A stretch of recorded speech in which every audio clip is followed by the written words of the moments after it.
Hi guys, today I want to do the 5 books tag from Jules over at Inky Pages, and these are supposed to be the 5 books that have changed my life in some way, either changed me or changed the way I saw the world or something like that.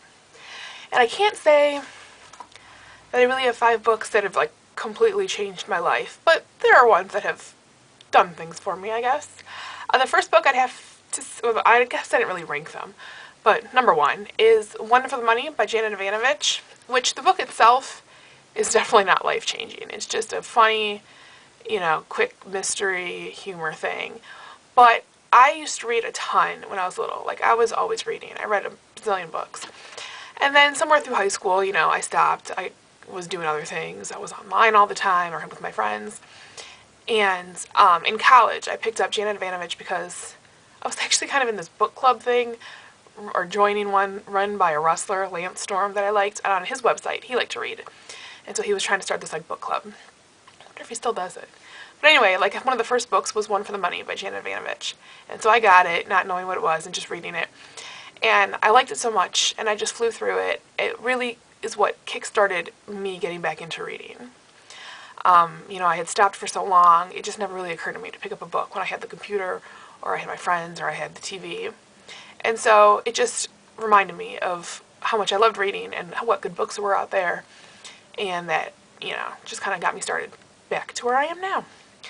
The second one is, I guess this is the most life-changing, I guess you can consider it, and it's No Opportunity Wasted by Phil Keoghan, I guess it is.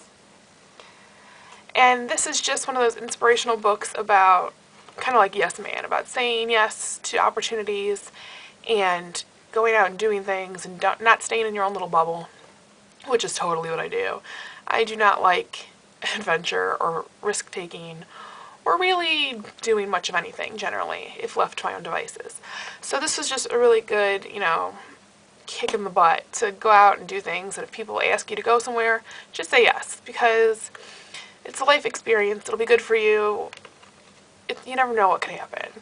And so it's just stories about people he's met that have embraced this philosophy, or just like kooky characters that show what living life to its fullest is, and it kind of makes you want to go out there and do it too. And I try to keep that in mind a lot.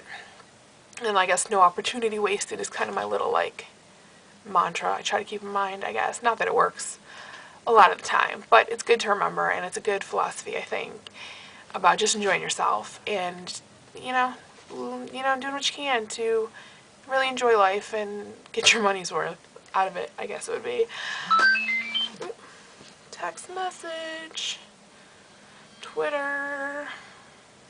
Okay, third would be Harry Potter, of course, because much like One for the Money, it also kind of got me reading majorly. I mean, it's the first, maybe the only series, or book in general, that I really, truly felt lost in. Like, of course I love books, and you get lost in a little world.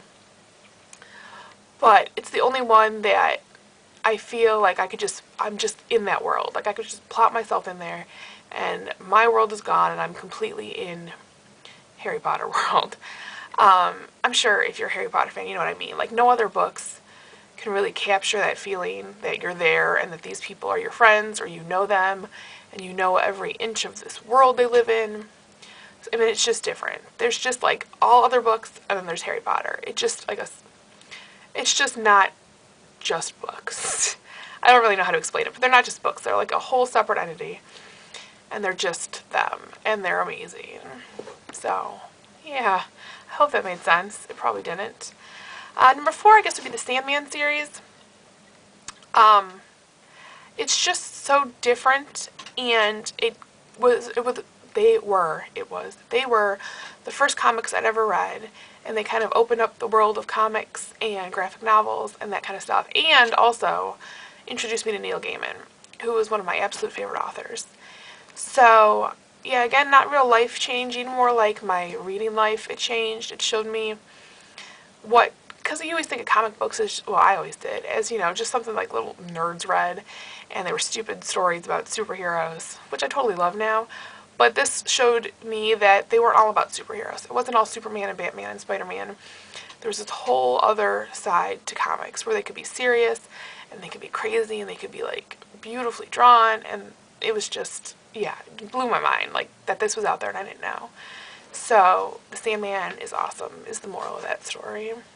And then 5, I didn't really pick, I couldn't think of one other book, so I just kind of chose, so corny and girly, but when I was little, I was one of those girls who was obsessed with horses. And so I picked that whole genre, like all the Black Beauty and the Black Stallion, Black Gold, a lot of them are black horses, and King of the Wind, and all those books I read when I was little, because those got me through my childhood. Not that there was anything wrong with my childhood and I needed something to like hang on to, but I just spent so much of my time in like the horse world and reading everything I could find, and it's just like a fond memory of when I was little. Those books will always hold like a place in my heart. I should go back and read them. I still have a bunch of them and see how I see them as an adult. But yeah, just that whole little kid, not a little kid, but you know, like younger kid horse genre for girls. Yeah, I don't really know how to explain that one. It's just, it meant something to me, and it was a good time in my life, and it was something I loved. I was obsessed. I was sure I was going to grow up and be like a horsewoman, which I am not at all. But silly dreams of young kids. So I guess that's it for my 5 books that changed my life. If you haven't done the tag, you should do it. It's fun trying to think of how you've been influenced by what you've read. So yeah, do it. Leave me a video response, comment, just put up the video somewhere. Let me know, and I'll talk to you guys later. Bye.